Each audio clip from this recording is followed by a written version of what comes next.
오늘도 우리 옆 사람들에게 이렇게 인사합시다. 말씀을 마음에 새깁시다. 말씀을 마음에 새기지만 마시고 우리 자녀들에게 가르치시고 함께 실천함으로 말씀의 능력을 체험해 가시기를 주님의 이름으로 축복합니다. 오늘 할렐루야 찬양대가 성령의 임재에 관련된 찬양을 했는데요. 연휴 관계 때문인지 몰라도 숫자가 조금 줄었지만 찬양의 열정은 식지 않은 것 같습니다. 또 그 찬양의 내용처럼 불타는 성령의 임재가 여러분 안에 충만하시기를 기원드립니다. 오늘 성령 강림 주일로 지킵니다. 예수님께서 부활하신 이후에 50일이 지난 그 오순절을 기념하면서 오순절날 마가의 다락방에 성령의 임재가 일어난 것을 기념해서 우리가 성령 강림 주일로 지킵니다. 예수님께서 부활하신 후에 제자들에게 나타나시고 그들을 부르시고 또 그들에게 말씀하시죠. 너희에게 아버지께서 나를 보내신 것처럼 나도 너희를 이 세상에 보낸다라고 하셨죠. 그런데 세상에 보내심을 받은 우리가 하나님의 사람으로서 예수 그리스도의 제자로서 그마만한 역량을 펼치면서 살아가는가 이런 고민을 하게 됩니다. 사실 이 땅에서 우리가 살아가는데 많은 연약함이 있지요. 또 세상과 객관적으로 경쟁하기에는 부족한 것들이 참 많아요. 그럼에도 불구하고 이 땅에서 예수 그리스도의 제자로서 살아가는 사람들이 승리할 수 있는 그 동력이 무엇이냐, 원인이 무엇이냐, 한마디로 요약하면 바로 성령 충만함이다. 이렇게 말할 수 있겠습니다. 오늘 말씀을 묵상하는 중에 여러분에게 그런 성령의 충만함이 경험되시기를 주님의 이름으로 축복합니다. 예수님께서 부활하신 후에 제자들을 부르시고 그들에게 이런 요구들을 하십니다. 제자들은 하나님의 나라가 이루어지는 때가 이때입니까? 라고 묻지만 예수님께서 그들의 의도를 간파하셨죠. 그들이 원하는 것은 예수님이 세상의 왕이 돼서 이 땅을 통치해 달라는 것이었습니다. 정치적인 메시아를 요구했던 것이죠. 그러나 예수님께서는 그것은 너희가 알 바가 아니고 오직 성령이 너희에게 임하시면 너희가 권능을 받고 예루살렘과 온 유대와 사마리아와 땅끝까지 이르러 내 증인이 되리라 라고 말씀하셨어요.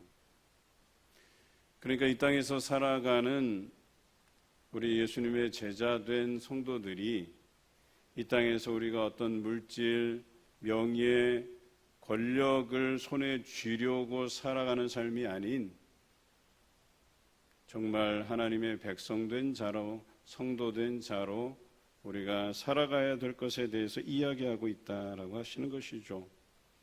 그런데 우리가 이렇게 살아가기 위해서는 성령의 능력을 받아야 한다는 거예요. 여기서 권능을 받고라고 하는 단어가 바로 그런 뜻입니다.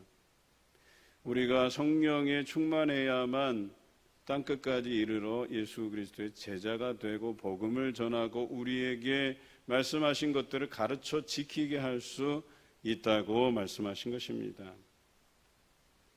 그래서 제자들은 예수님의 명령대로 마가의 다락방에서 모여서 기도하고 그 기도하던 중에 성령의 임재가 경험되었다라고 하는 것이죠. 뿐만 아니라 그들은 그 권능을 힘입어서 복음을 전하기 시작했고 그 복음이 온 세계에 전해지는 계기가 되었다라고 하는 것입니다. 그런데 그들이 그렇게 복음을 담대히 전하기 전까지는 어떤 상황이었냐, 그 상황에 대해서 오늘 본문 19절에는 이렇게 기록되어 있습니다.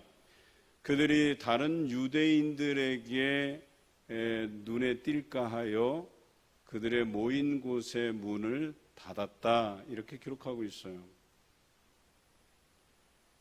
그 이전의 말씀에 보면 막달라 마리아가 예수님의 부활을 경험했어요. 제자들에게 알렸습니다. 그럼에도 불구하고 이들은 믿지 못했어요.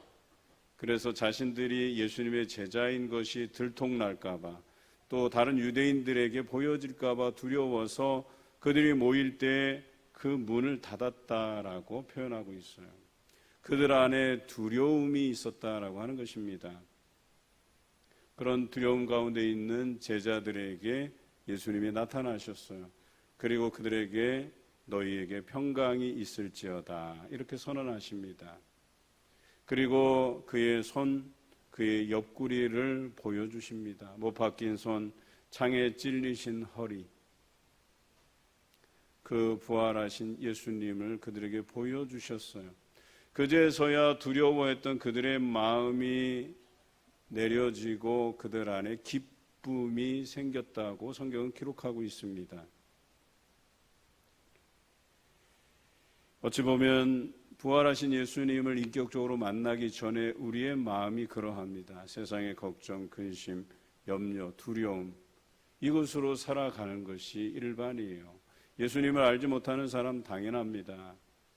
우리가 볼 때는 그들이 뭔가 편안하게 살고 있는 것 같이 보이지만 그들 안에 세상의 걱정, 근심, 염려, 두려움이 날마다 그들의 삶을 엄습한다고 할 수 있겠죠.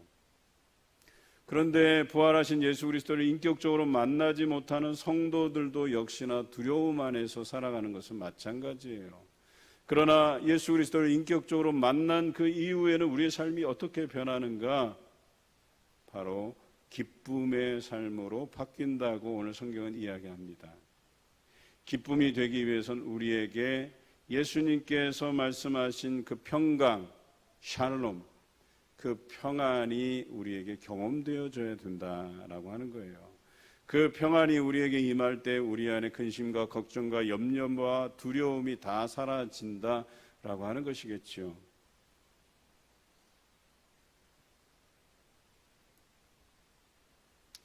이런 제자들처럼 오늘 우리가 살아가는 삶이 참 평안과 참 행복의 삶을 살고 있는지 이 시간 여러분들께 질문을 드려봅니다. 여러분 평안하십니까?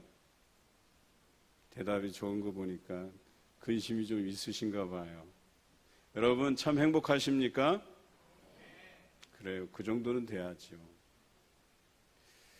오늘 예수님의 부활하신 그 사건이 우리에게 믿어지고 예수 그리스도가 인격적으로 만나지면 우리 안에 그 참 평안이 생긴대요. 그 평안으로 인해서 기쁨이 생긴다고 오늘 성경에 증언하고 있습니다. 그런데 여러분들 안에 참 평안, 참 행복을 외치면서도 과연 그런 삶을 우리가 살아가고 있는가? 오늘 그것을 한번 점검해 보자 합니다. 제가 영상 하나를 준비했는데요. 이 영상에 등장하는 아이들이 아프리카의 잠비아에 살고 있는 아이들이에요. 우리가 생각하기에는 이런 곳에 뭔가 먹을 것을 우리가 주어야 되고 의료적인 혜택을 주어야 된다고 생각하는데 과연 이 아이들이 참된 행복을 어디서 느끼는지 한번 영상을 보겠습니다.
예, 우리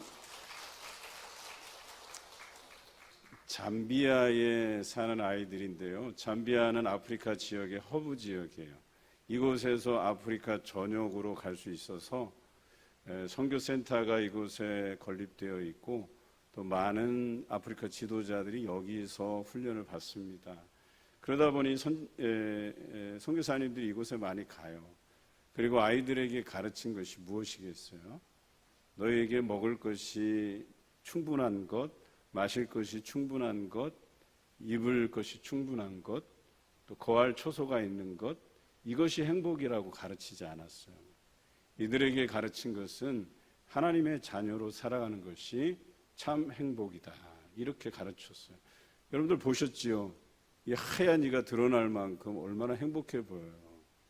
그러니까 자신들이 하나님의 선택된 아이들이고 또 그렇게 살아가는 것이 얼마나 행복하면 그 아프리카 특유의 그루브가 있잖아요. 그러면서 그렇게 춤추며 하나님 찬양하고 유튜브에 보면 아프리카 행복 이 두 단어 치면 여러 버전이 나와요. 이 아이들 말고도 다른 아이들이 출연한 영상들이 다양하게 나와요. 얼마나 은혜가 되는지 몰라요. 그런데 우리같이 잘 사는 나라에서 이들보다 객관적으로 먹을 것이 없습니까? 입을 것이 없어요. 마실 것이 없어요. 거할 초소가 없어요. 이들보다 객관적으로 볼 때 더 훌륭한 환경에서 살아가고 있는 우리가 이들보다 웃음이 적다고 하면, 이들보다 우리 안에 참 평안이 없다면, 참 행복감이 없다면 과연 우리가 정말 하나님의 사람으로 살아가는 것일까? 예수 그리스도의 제자로서 살아가는 것일까? 그것을 한번 생각해 보자는 의미에서 우리가 영상을 보았습니다. 무엇이 이들을 이처럼 행복하다고 고백하게 만들까요? 바로 하나님의 자녀로 살아가는 것 그 자체입니다. 예수님께서 우리를 위해서 십자가에 죽으시고 부활하심을 통해 우리가 평안할 수 있다고 말씀하시는 이 선언들을 우리가 주의 깊게 들어야 돼요. 오늘 이 시간 이들이 누리는 그 참 평안을 여러분도 누리고 참 행복을 누려가시며 살아가시기를 주님의 이름으로 기원합니다. 부활하신 예수님께서 두려워 떠는 제자들에게 나타나셔서 이 평안을 선언하시자마자 그들은 기쁨이 충만했다고 기록하고 있어요. 그리고 예수님께서 아버지가 나를 보내신 것처럼 나도 너희를 이 땅에 보내노라 말씀하십니다. 여러분, 그 평안 가지고 오늘 이 세상을 살아가십니까? 하나님께서 주시는 참 행복감을 가지고 하나님의 자녀된 것을 즐거워하며 이 땅에서 살아가십니까? 그것이 복음이고 그것이 전도의 통로가 되시는 줄로 믿습니다. 그래서 예수님께서는 그들의 그 두려운 마음을 사라지게 하고 참 평안, 참 행복을 가지고 세상을 향해서 보내셨다라고 하는 것이죠. 예수님의 보내심을 받은 우리가 이 땅에서 살아가는 방식, 참 평안과 참 행복이에요. 다시 한번 묻겠습니다. 여러분 평안하십니까? 여러분 행복하십니까? 믿음대로 될 줄로 믿습니다. 여러분을 통해서 많은 사람이 주께로 돌아올 줄로 믿습니다. 오늘 성경 23절에 보면 여러분들이 그 삶을 보여주고 예수 그리스도의 복음을 전할 때 그들에게 어떤 삶의 변화가 있는지에 대해서 선언하고 있어요. 여러분이 복음을 전할 때 그들이 그 복음을 듣고 받아들이면 그 죄를 사하시고 구원해 주신다고 이야기합니다. 그러나 그들이 그 복음을 받지 아니하면 그대로 있을 것이고 다른 복음서에 의하면 우리가 빈 평안이 다시 우리에게로 돌아온다고 성경은 이야기합니다. 그러니 얼마나 행복해요. 복음 전하는 삶이. 내가 참 평안을 얻고 내가 참 행복감에 젖어든 이 삶을 보여주고 이것이 다 예수 그리스도 때문이라고 이야기해 줄 수만 있다면 천하보다 귀한 한 생명을 살릴 수 있다고 이야기하는 것입니다. 여러분 부디 그런 삶을 살아가시기를 바랍니다. 그런 예수 그리스도를 전하시기 바랍니다. 그것이 제자된 자로서의 삶이라고 우리에게 말씀해 주십니다. 그래서 이런 복음 전도자로서의 삶을 살도록 하시기 위해서 우리에게 성령을 받으라고 요구하시는 거죠. 여러분, 성령을 받으면 어떤 삶의 변화가 있는 줄 아십니까? 다메섹 도상에서 사도 바울이 예수님을 만나고 나서 어떻게 변했어요? 복음을 전하는 자로 바뀌었어요. 목숨을 다해서 예수님을 증거하는 삶으로 바뀌었어요. 자신이 가졌던 헬라의 지식과 로마의 웅변수를 배설물로 여기고 다 버리고 살았어요. 세상의 물질욕, 명예욕, 권력욕 다 버리고 오직 예수 그리스도 한 분만을 위해서 살 수 있었다고 이야기합니다. 그것이 왜 가능했어요? 예수님을 인격적으로 만났기 때문에, 지금으로 얘기하면 그 안에 성령의 충만함을 받았기 때문에 그러합니다. 어떤 분들은 성령 충만하다는 현상을 일부분의 현상으로 이해하는 분들이 계셔요. 예를 들면 펄쩍펄쩍 뛰며 구르며 또 깔깔대고 웃으며 방언하는 현상으로만 이해하시는 분들이 계시는데, 그것은 아주 일부분이에요. 과연 성령 충만하다는 것은 어떤 삶을 의미하는지 제가 한 주간 고민하면서 내린 결론은 이러합니다. 내 감정, 내 생각, 그리고 나의 의지, 이것이 성령의 주관함을 받는 것, 이것이 성령 충만이라는 결론에 이르게 되었어요. 내 감정, 내 의지대로, 내 생각대로 표현해내는 것이 아니라 성령의 주관하심을 받아서 내 감정을 표현하고 내 생각을 표현하고 내 의지를 사용할 수만 있다면 그것이 성령 충만한 삶이라고 정의할 수 있겠어요. 그런데 그것이 잘 안 되는 게 문제죠. 성령의 주관이 아닌 내 생각, 내 감정대로 표현하고 성령의 주관하심이 아닌 내 의지대로, 내 판단대로 행동하고, 그래서 문제가 되는 것 아니겠습니까? 여기에는 참 평안도 참 행복도 누릴 수가 없어요. 그러나 성령의 주관하심을 받아서 내 감정을 드러내고 내 생각을 말하고 내 의지들을 실행으로 옮기면 이것이 성령 충만한 삶으로 이어진다라고 하는 것입니다.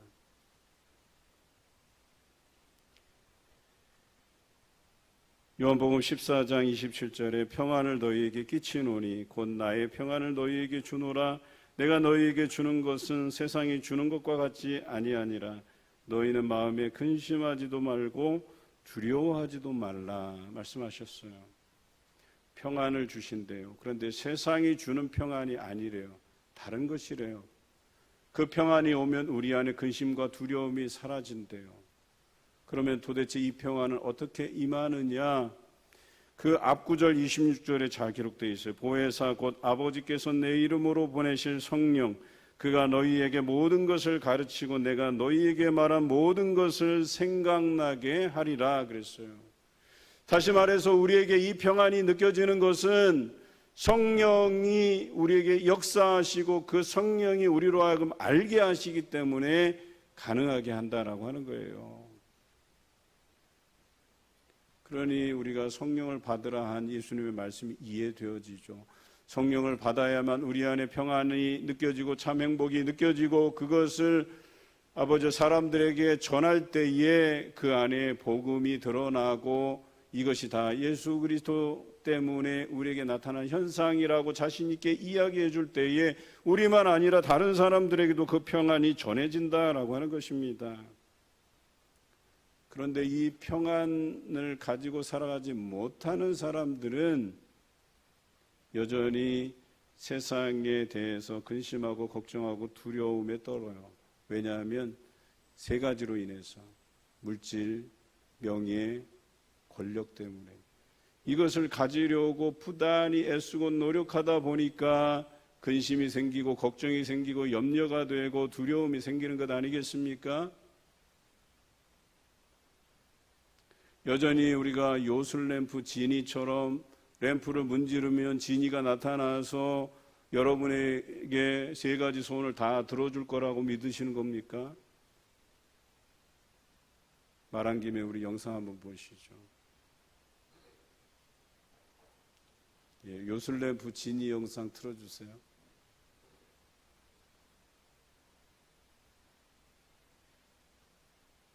소원을 들어줘? 딱 3개만 들어줘. 개평, 공짜, 보너스 같은 건 없어. 오직 3개. 1, 2, 3. 반품 교환 환불은 일치사양. 내가 꿈을 꾸고 있나 봐. 주인님, 아직도 비몽사몽가를 헤매고 계실까 본데요. 그렇다면 내가 맛배기로 나의 멋진 주주를 조금씩만 보여드릴게요. 쫄바바하고 도둑들 너무 재미있는 얘기지.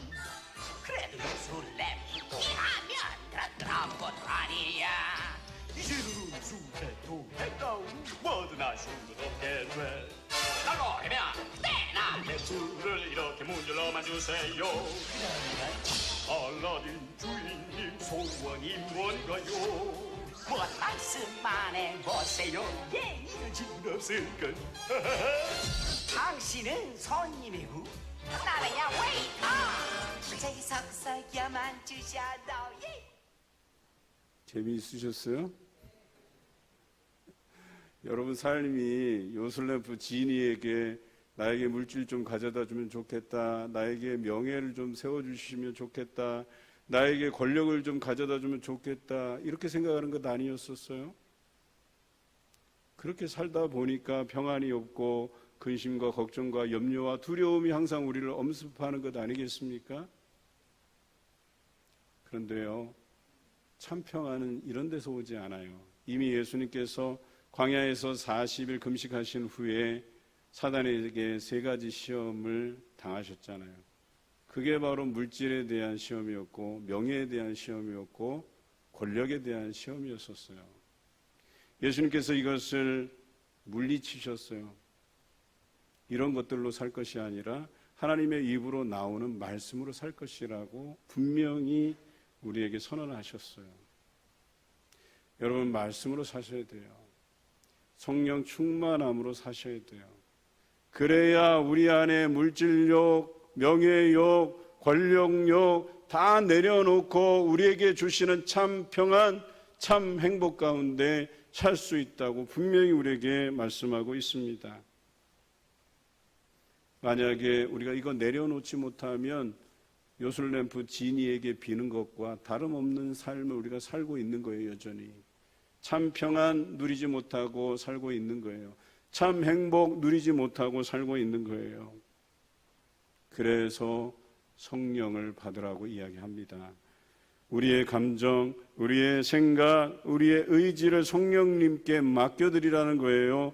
성령께서 주관하실 때 물질, 명예, 권력의 시험으로부터 자유롭고 세상이 주는 평안이 아닌 성령께서 주시는 평안과 행복을 누릴 수 있다고 분명히 말씀하고 계십니다.